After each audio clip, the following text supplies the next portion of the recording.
I would rather have my twin turbo C8 back, but at the same time, I kind of like the idea of a convertible. Oh my God, look what I just got.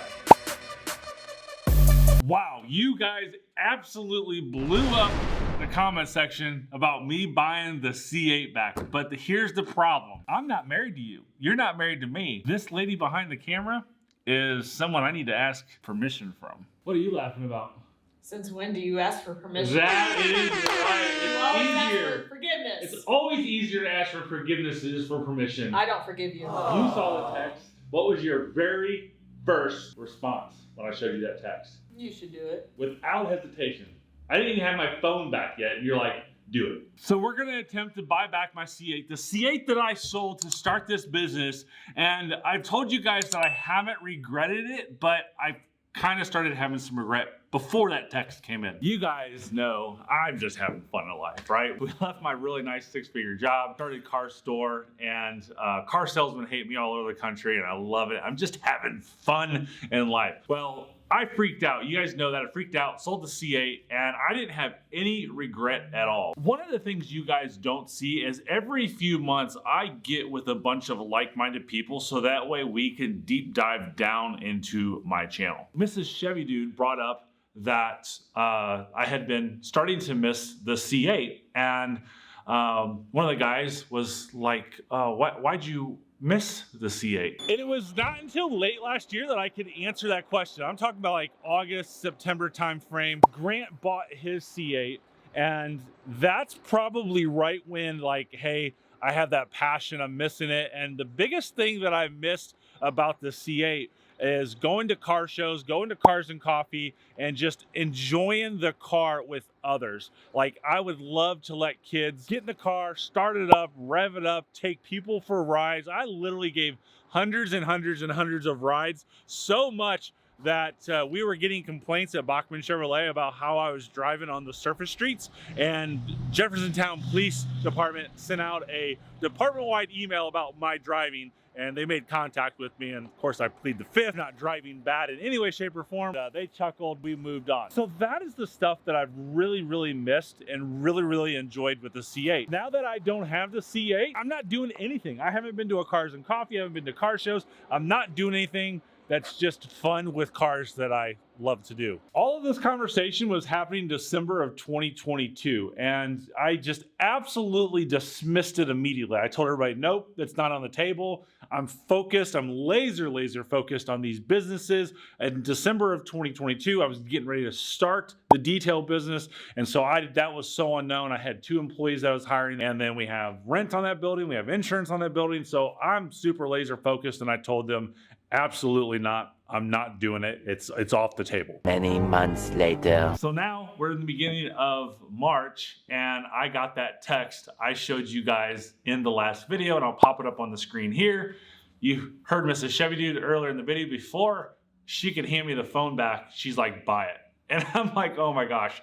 So we go to a Utah trip again. I'm like, guys, I got a text yesterday, right before we came here. The guy who I sold my C8 to wants to sell it back to me. And I showed them the text, and I hadn't answered him yet. I hadn't answered him one bit. And they don't know that my wife says, buy it. You light up. You have so much fun when you have that car. You enjoyed it being wrapped. You enjoyed the people who loved the wrap. You enjoyed the people who hated the wrap.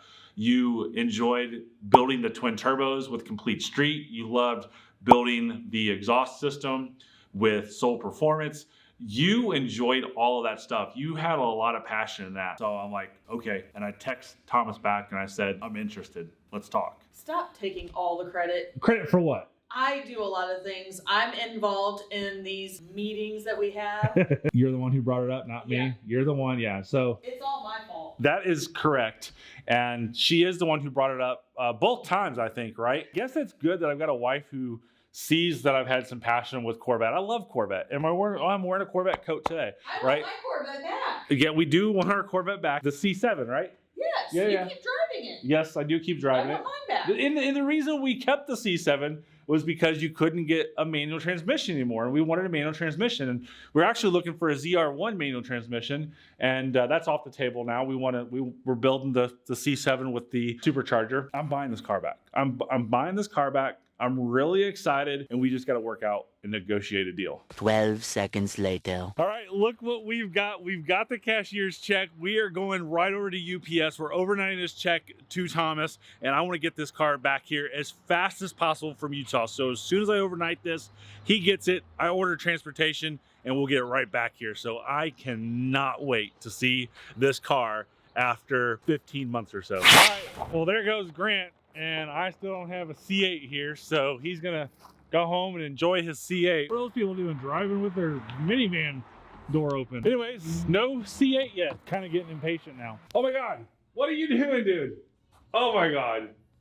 Yeah, that's, oh my God. Dude, what the are you doing? Oh, imagine that, a license plate from Jersey that is all blacked out so you can't see it for tolls. All right, let's check it out. There it is.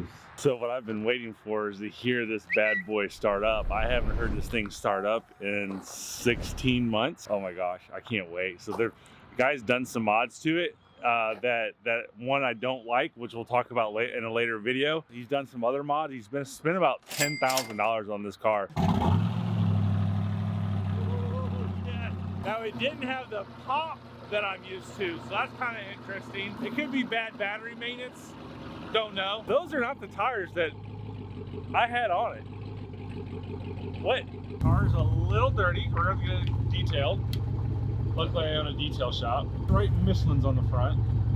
All right, there it is. Yes, it is coming off the truck. Absolutely love it.